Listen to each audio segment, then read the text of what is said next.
единственное вот это интервью, все, я вот даю тому человеку, которого я знаю, это Герда Кирисов, который, он сам с нами вместе там же сидел, он же это все видел, и поэтому я не забоюсь, вот сейчас вот это интервью даю ему именно, а другому человеку я, кого не знаю, я не могу.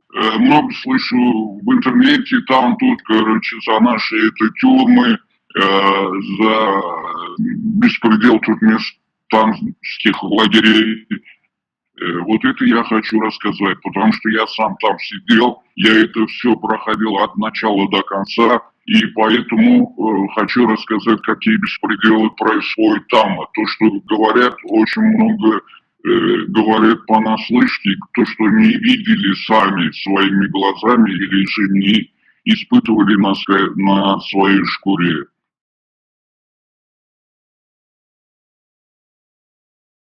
Я уже был, находился в Красноярске в скрытом режиме. И вот в 2002 году начали там говорить, что в Ашхабаде повезет. Ну, у нас в Туркмении хотели переворот, там сделать еще что-то. И, в общем, предотвратили вот это преступление. И всех этих комитетчиков все посадили, короче, в общем, их привезли. Их привезли на то время, больше некуда было их везти, их сначала привезли в Красноярск. Когда в Красноярск их привезли, их посадили не напротив, но последние камеры, например, 0,1, это первый камера. А рядом с нами были боксики, она одиночки боксики называют, первый, второй, третий, четвертый, 4 боксика параллельно, вот так они стоят. А они боксики считаются, да.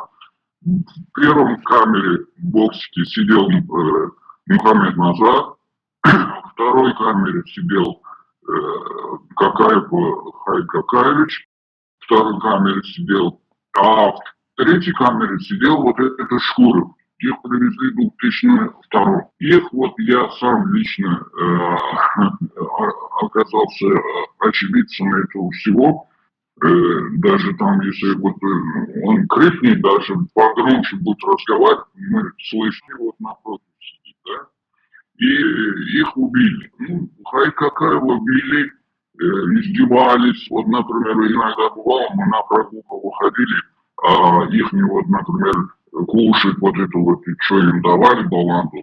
Вот эта баланда, она, короче, около их камеры, например, на бетоне, на коридоре стоит, мухи там на них сидят там. Ну, когда они хотят, дают кушать, когда они не хотят, не дают кушать.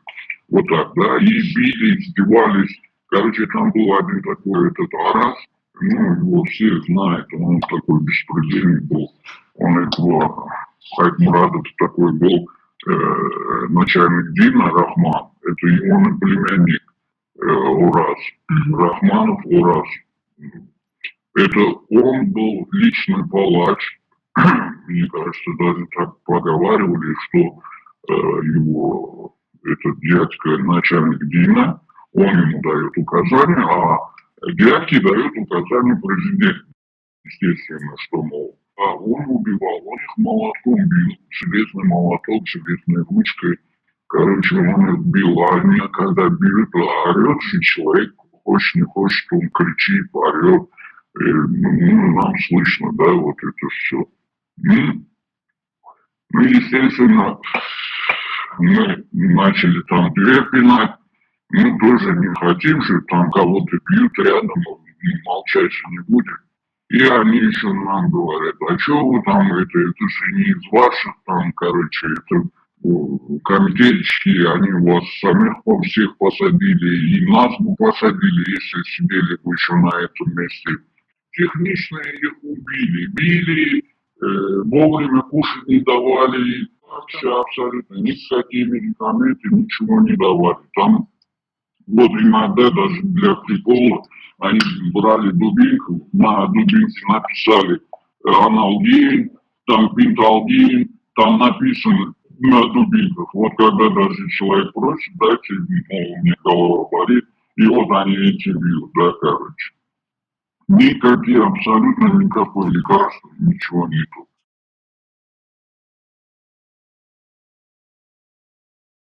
Мы их привезли, да, и их привезли. А вот именно Шихмурадова Бориса не привезли, Шихмурадова до Константина тоже не привезли. Потом этого Буланчи, я, например, не знаю. Если был бы кто-то из них, я бы знал бы. Почему? Потому что Красноудский всего было два корпуса. В этом, если в этом тюрьме где-то в какой-то камере кого-то там туда завезли, мы были бы по-любому. Деда Ахмеда нет. Деда Ахмеда привезли в ОДНДП. Его привезли туда в ОНДП, он сидел сначала в Яшлыке, сначала в комитете его привезли в Яшлык, следственный изолятор, а оттуда привезли его в ОНДП. Он сидел в ОНДП,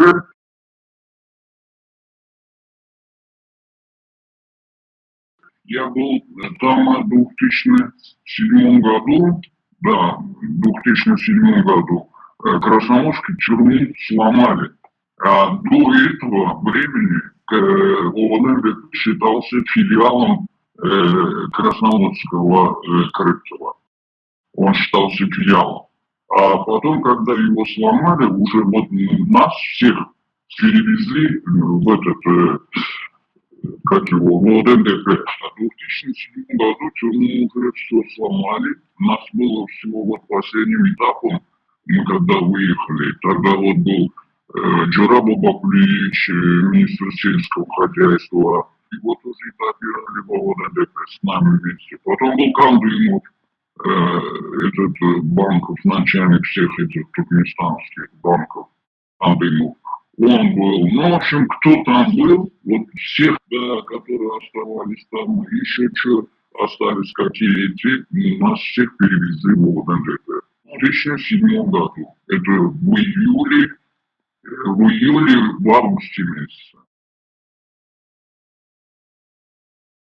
Ну, там в основном вот это вот такая система, да, димовская система, департамент этого, да, она внутренняя, это. Вот у них никого не увольняют, потому что они палачи, и они очень много чего знают, поэтому их могут просто с этой тюрьмы взять, перевести в другую тюрьму.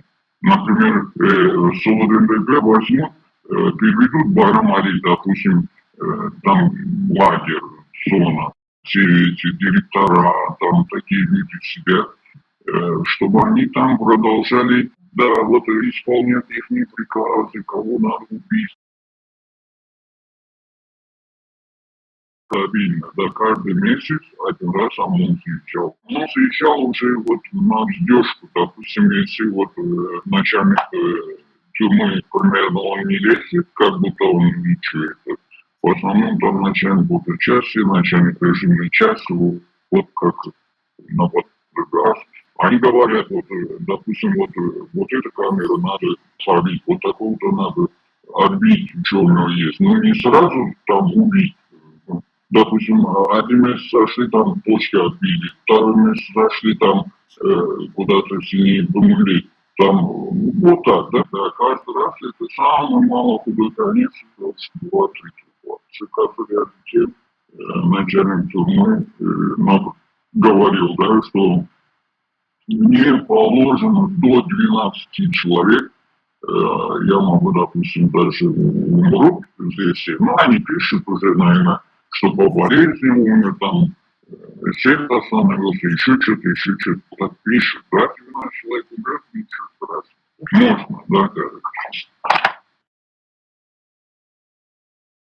Рахманов, Рахманов, что ли, его фамилия, Араз Гербей, он, я не знаю, последний тоже, по-моему, там, но до 2010 года он работал в ОДНДП. В 2007 году нас перевели, когда в ОДНДП Красноудскую тюрьму сломали.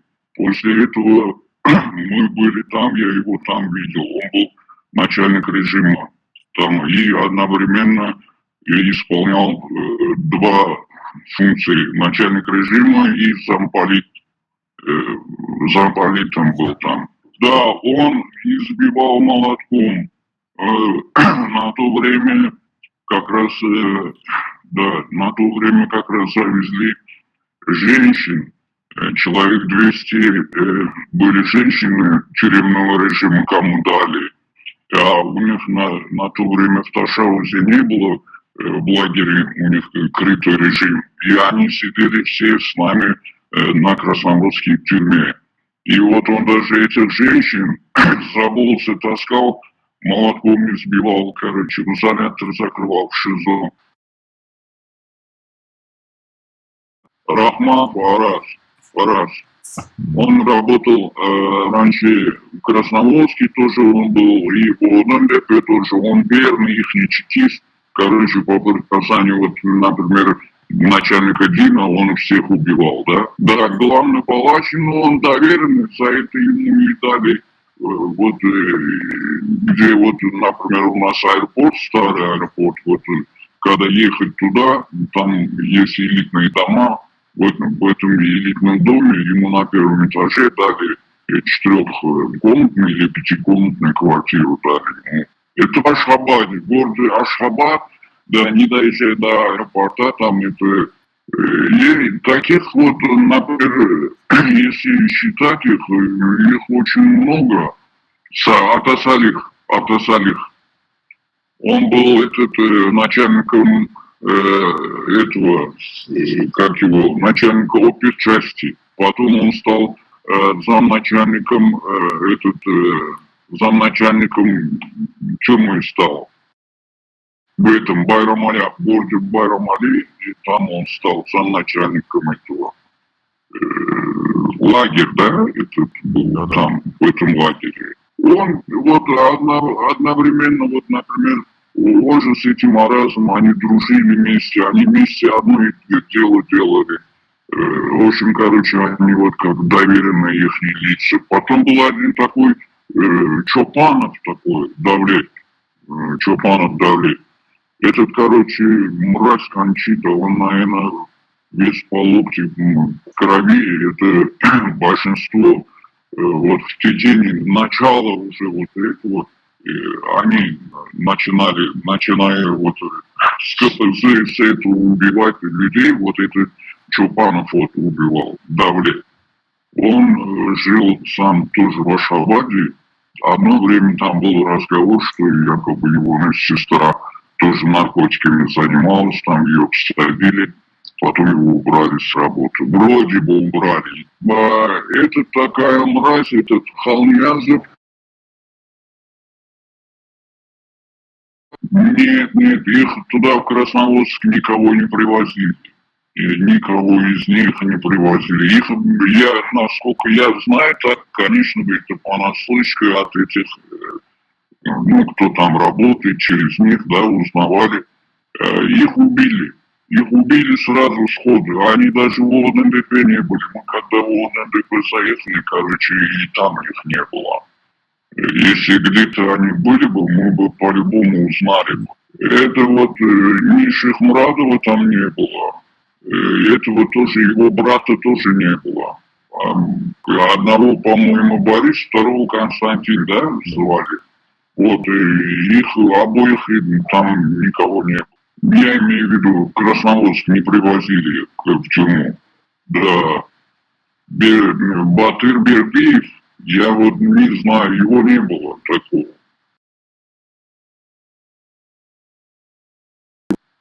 Там были Булшиков такой, Булшиков, или как вот бывший этого был, вот женщина была, прокурор, как ее фамилия, Атаджанова, да, Атаджан Кривошейка, она, короче, была, ее пригласили туда в ОНДП. Она где-то месяц там была. Ну, она в ОНДП была, не в Красногорске. Она была где-то в 2007 году, 8-й, вот где-то вот так, да. Мы в 2007, если приехали, ну, где-то, короче, она вот была где-то так. Акмурат Реджипов, да, вот он был там, Его тоже привозили туда, в ДНДП. Ну, его тоже убили, он тоже не раз уже туда кто пришел, и никто из этих людей, ни один, никто не освободился, никто не вышел, никого не выпускают оттуда. Это Джерома Маклича тоже убили. Министр сельского хозяйства был, его тоже вот приплюсовали к тому, что он якобы был уже на пенсии, он был, ну, как год-полтора вышел на пенсию, что, мол, короче, он Шихмурадову помогал, снабжал, в общем, деньгами, там, ну, в общем, он помогал, да, как будто это Шихмурадову. Сделали его тоже к нему, как сначала его Байрам Али посадили за превышение какой-то работы, там туда-сюда, а потом уже сделали его подельником Шихмурадова. В 2003 году он приехал в Красноярске, в тюрьму. Его привезли с Байрам Али, добавили срок и привезли его в Красноярске крытый. Его убили, это где-то уже в 2008 или 2009, вот между этим. Уже этого НДП его убили. Это в Красноярске уже тюрьма была сломана. Он как он, его не то что бить, он в возрасте, человек был уже где-то под 70 лет ему было. Ну, 63 или 64 года был. Он взрослый был. Его в штрафном изоляторе держали постоянно. Он там, наверное, я не знаю, совсем много раз он был, находился в этом изоляторе. А изолятор это что там, если даже один-два раза его туда посадят в одних трусах, босиком, без никаких этих, конечно, человек там заболеет, умрет, тем более в Красноярске, там такое ШИЗО, там, там вода там идет все в подвале, она, там никаких условий, ничего нету. И вот так, да, там, если кто-то один-два раза там посидит, это уже туберкулезник 100% уже. Ничего нету, никакого туалета, ничего нету. Там параша называется, она такая, как типа бочки с трубы отрезанной, приварена, две ручки имеет. Вот на это надо садиться, в общем, все на эту трубу, ну, как это, типа туалет, да, а потом каждым утром приходит, и камера открывает утром рано по подъему 6 часов. И вот это вот вытаскивает каждый со своей камеры и выливает, да, там общий туалет есть туда, и все.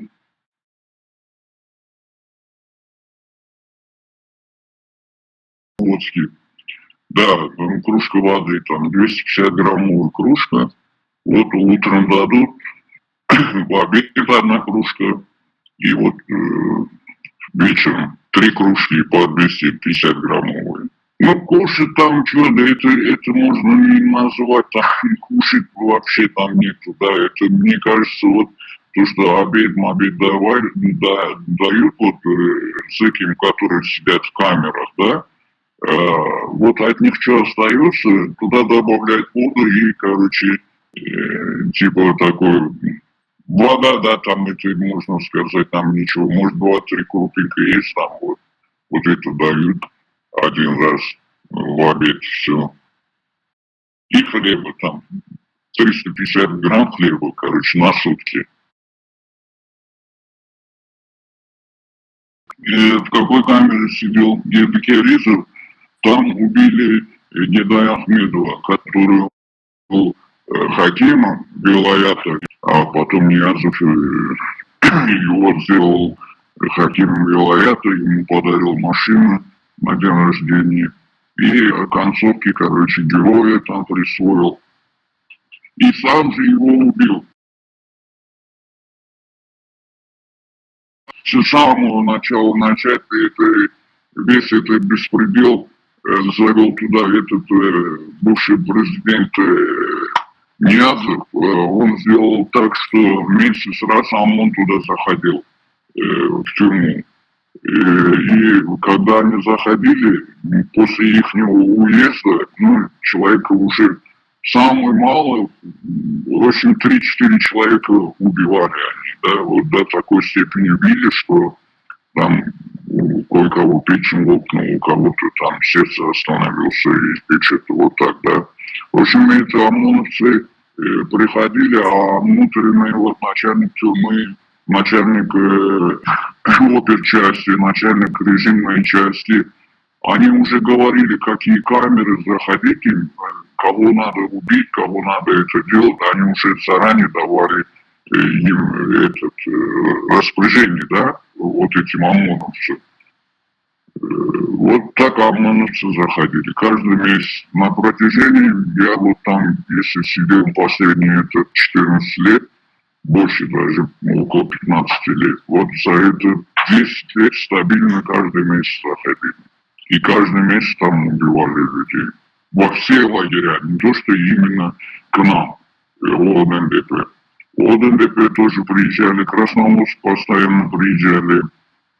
Потом в течение тогда особый режим был, туда шагали, был, туда заезжали. В общем, везде, да, они одновременно, как у них круг идет. Вот, допустим, этой недели здесь, следующей недели в тот лагерь, после этого вот здесь, и вот тогда круг ездит, чтобы испугать людей, которые сидят, да. Как других, что другие люди видели, вот спроса никакого нету, что вот мы можем вот так приехать, запинать, можем убить, можем там это делать. В общем, вот за это, да, чтобы остальных запугать. Что, мол, мы власти, мы что хотим, то можем делать, да.